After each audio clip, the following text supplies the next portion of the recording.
As a home builder, a biochemist, and an environmentalist, I have a lot of expectations for the projects we build. I want our projects to last a long time. I want them to be architecturally beautiful. I want them to be super efficient, but also super healthy. I want them to take care of our clients and nurture them without ever causing them to be sick or ill. What happens if we have a material that is really common in our industry, but doesn't meet any of those needs? In fact, it could actually do the opposite. Well, that's what I'm going to talk about in this video. Unfortunately, that material is StoneWool.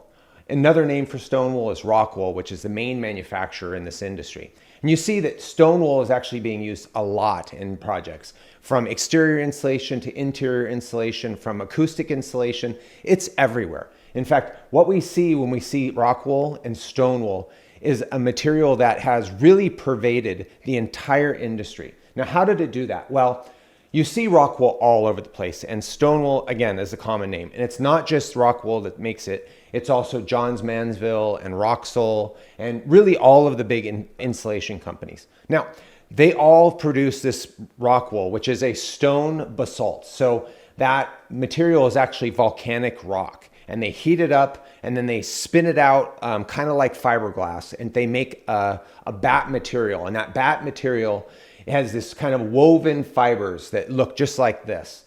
And that material, when it's heated up, it makes this a material that, as you can imagine, if it comes from volcanic rock, it's actually probably really good for you and not at all flammable. And that's what we see. We see that it is not flammable at all.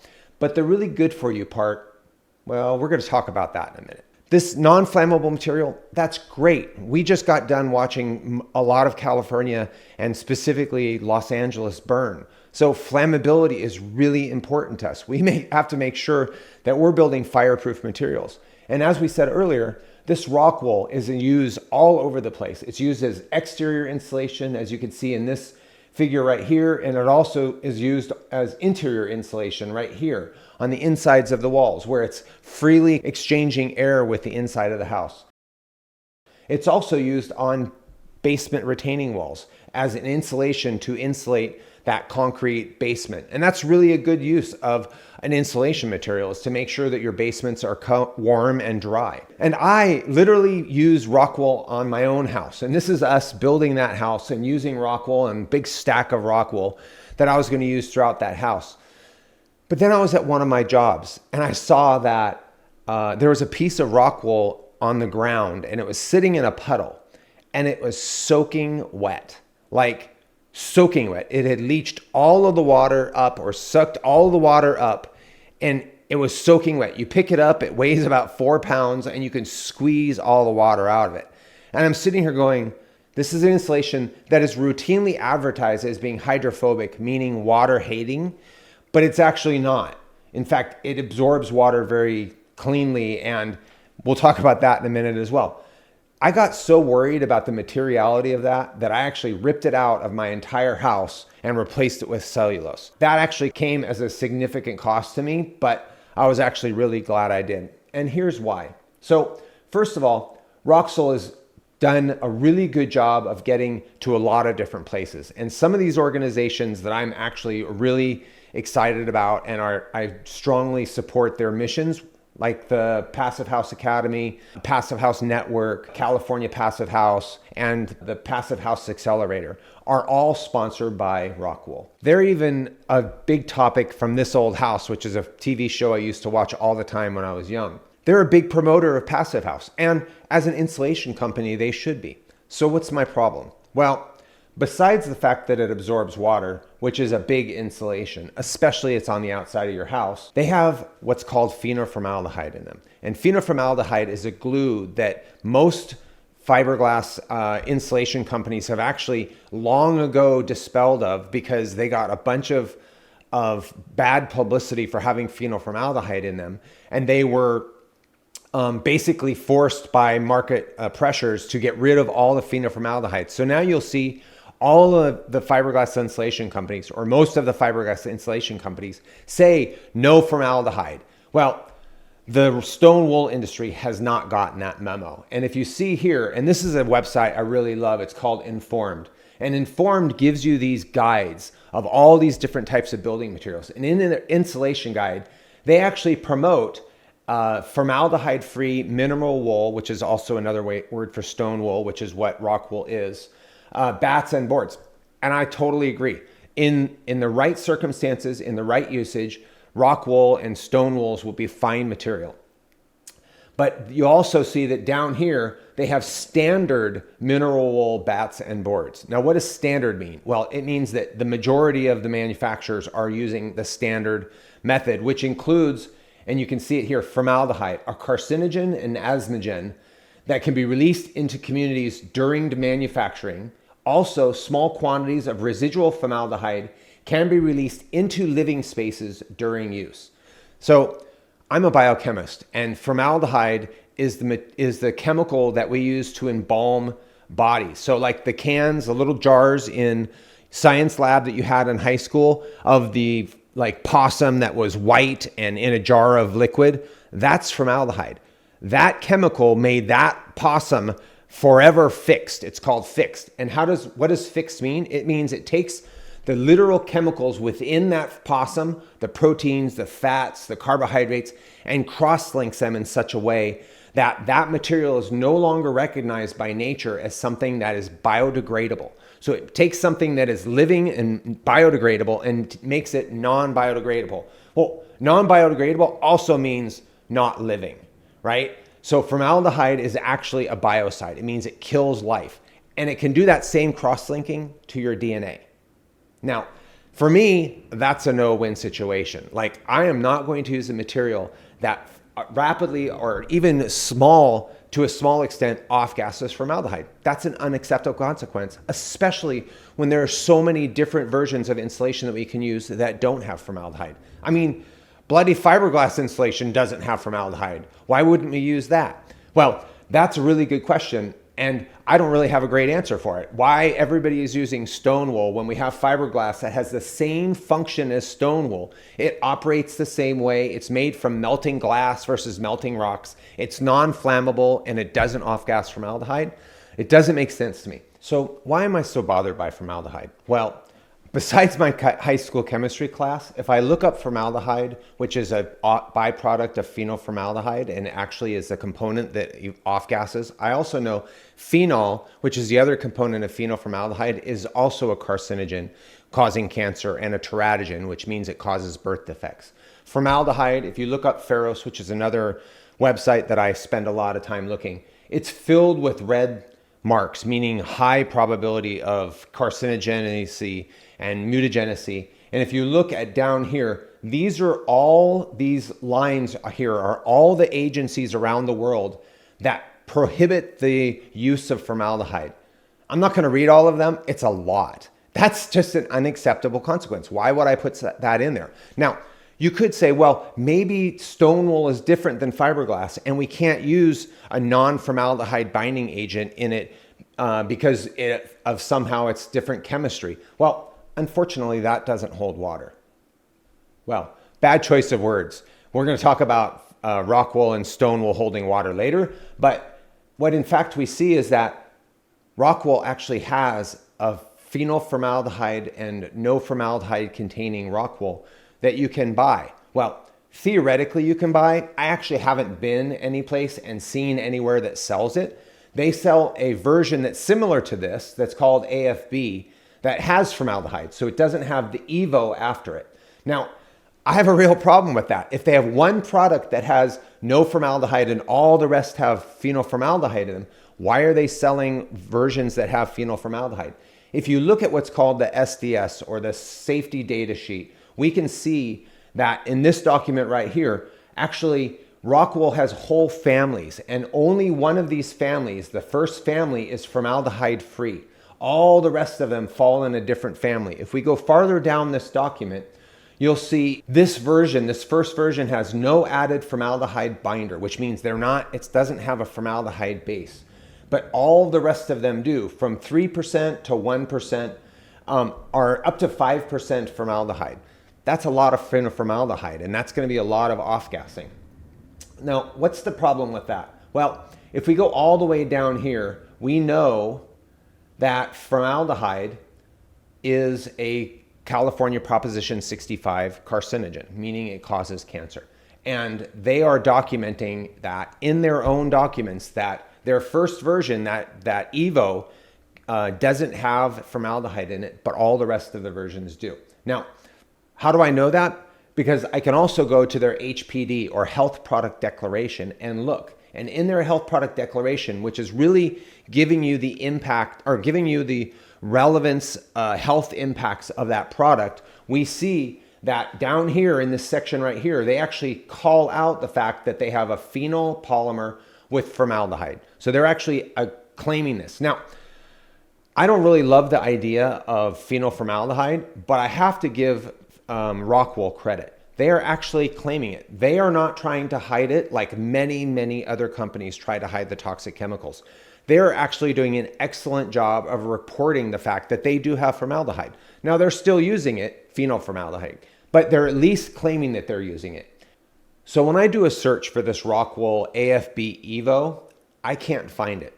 I can't find it anywhere. Now, I asked a person in the Passive House community if he's had any conversations with anybody that knows where you can get this formaldehyde-free StoneWool insulation, and he's actually had a conversation with a representative from Rockwool that says, we do have that product, but nobody ever buys it, and so they don't make it.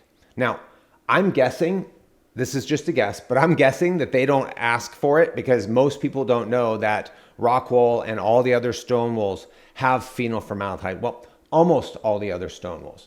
And what I find is that even companies that really specialize in producing and selling really good, or I should say procuring and selling really good healthy materials like Source 2050, which has timber HP and all kinds of really good insulation, including hempcrete and Havelock wool, they're also selling Rockwools, including the AFB, but not the AFB Evo. So they're including selling StoneWool with formaldehyde or phenol-formaldehyde. So even these incredible companies that are selling these materials right next to really healthy materials like hempcrete and wool are selling a phenol-formaldehyde containing Rockwool. And they're not even selling the healthy non-phenol-formaldehyde containing version of that Rockwool. They're selling a phenol-formaldehyde containing version of that Rockwool. So why is that? Do I think it's because they can't get it, or because they don't even know that Rockwool contains a bunch of phenol-formaldehyde? I don't know that.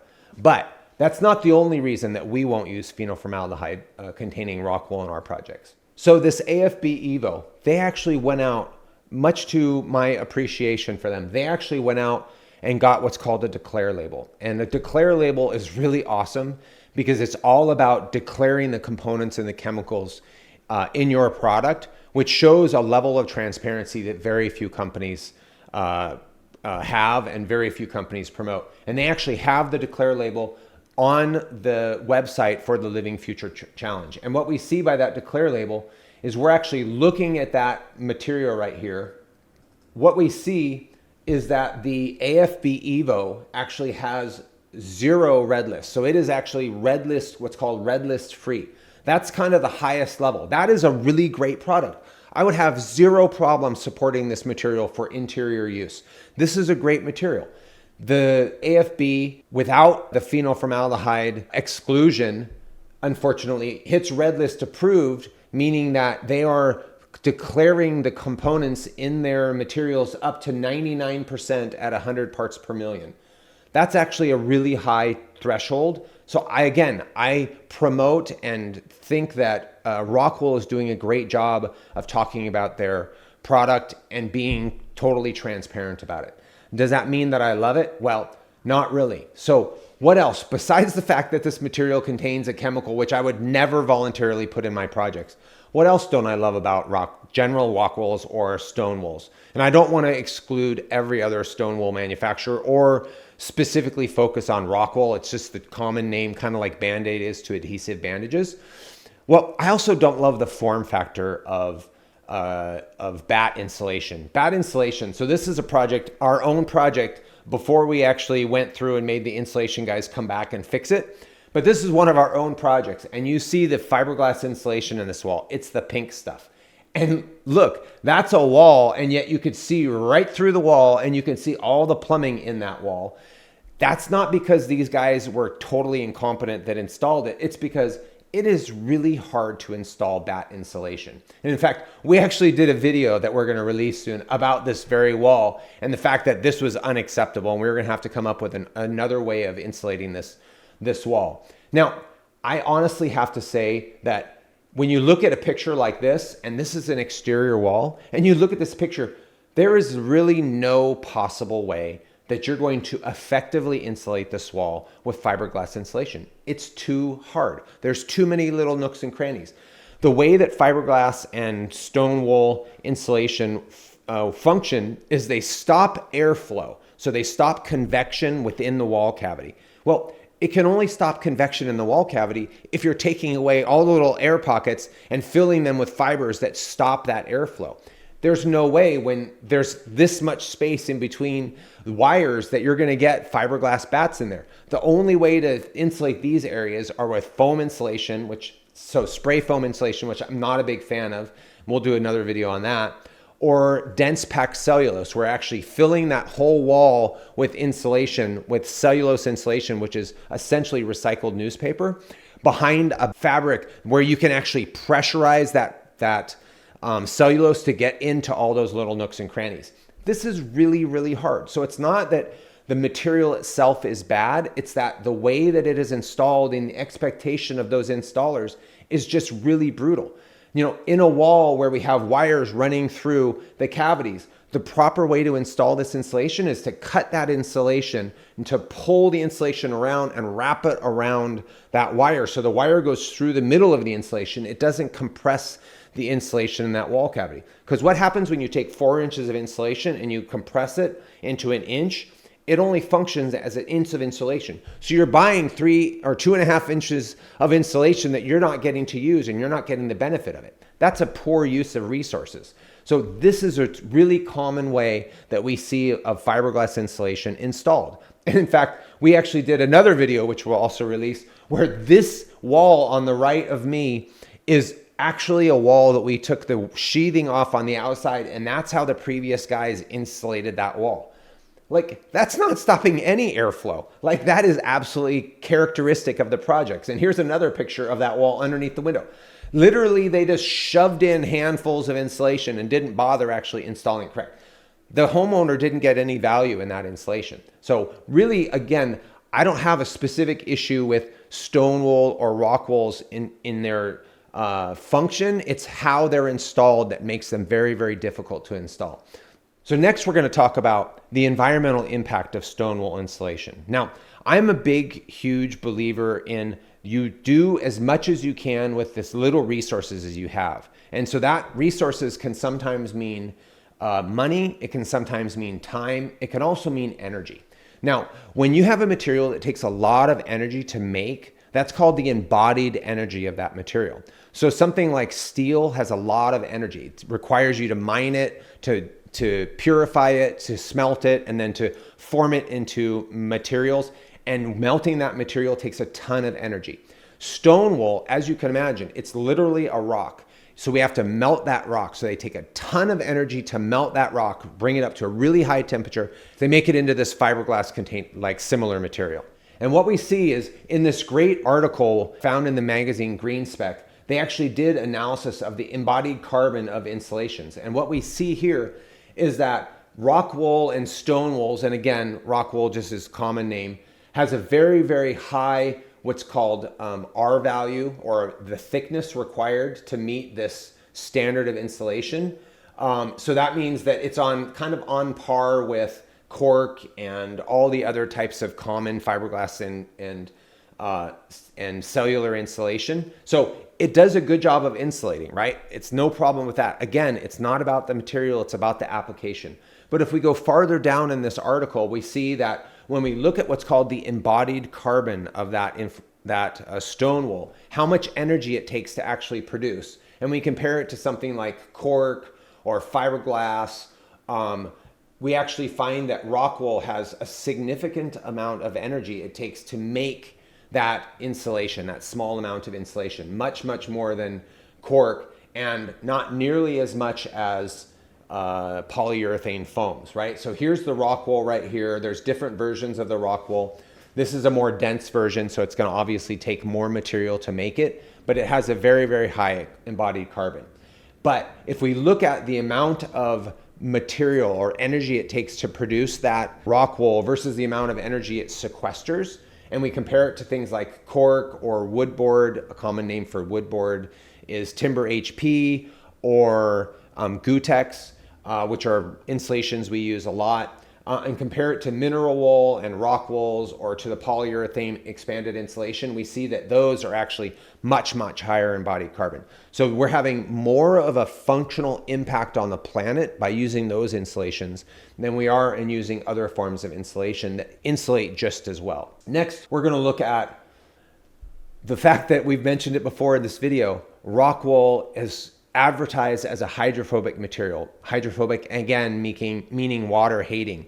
So the idea behind rock wool is that it doesn't allow water to penetrate it. So it's actually a functional and very impermeable insulation. Well, here's the thing.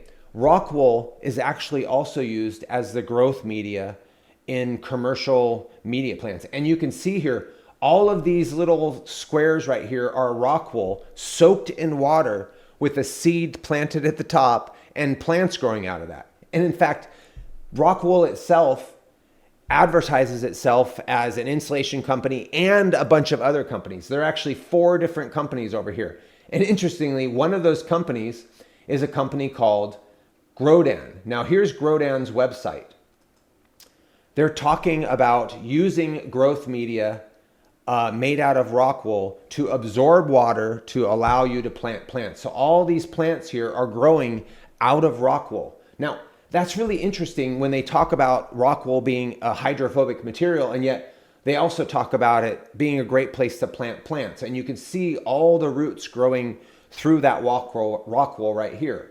And this is their main website showing precision growing. And they have a cool little video right here that you can watch. That literally they're watering the rock wool. See the water penetrate the rock wool? It totally goes through it. And they're actually using it to plant plants. So they put you see the little plant here. They're literally growing plants in the rock wool, stating that it freely absorbs water. To me, that's a giant red flag. And the fact that they have a whole industry and a whole part of their company dedicated to rock wool being a growth media means it's a problem. Now, we also have companies that are using rock wool as part of EIFS, or exterior insulation finish system. And this guy is literally putting cementitious material on top of the rock wool. Well, we already know that cementitious material, cement, is freely permeable to water. It absorbs water. So now we're putting water permeable material over another water permeable material. And then we have these little drainage channels on the outside, but is that enough to stop that water from going through those drainage channels, soaking through the mortar that you're using and soaking into your building? Well, this building is a steel framed building with non-wood framed walls, but that's not always the case. Lots of buildings are using StoneWool insulation as the exterior finishing material. We're also using it as the interior insulation. So remember, it has phenol-formaldehyde in it. It is off-gassing formaldehyde. Small amounts of formaldehyde, but small amounts of a carcinogen are still small amounts of a carcinogen. It's still going to potentially lead to more incidents of cancer in people that are living in those rooms. And then lastly, we're surrounding our buildings with this material that we already know is freely permeable to liquid. I think that's a bad implementation of what is effectively a very good material if it's made correctly, which means without phenol-formaldehyde. Now, there is one company that uses or that produces a phenol-formaldehyde-free rock wool or a stone wool insulation, and that is the only manufacturer that I can find that produces this stone wool insulation without formaldehyde, and that's from Owens Corning, and it's their Thermofiber Firespan FF for formaldehyde-free. If you want to use stone wool insulation, let's pick a stone wool insulation without formaldehyde. And if we're going to use stone wool insulation on the exterior of our buildings, let's at least make it so that it can never get wet. It can never be exposed to the elements. Let's put an additional waterproofing membrane over the top of this material. Again, the material itself is not a bad material. It's just very hard to install. It does freely absorb water, so we should be careful of it when we're implementing it. It is a good insulation as long as it's not off-gassing formaldehyde. If you're interested in learning more about building materials, hit subscribe as we show you how to build a better way.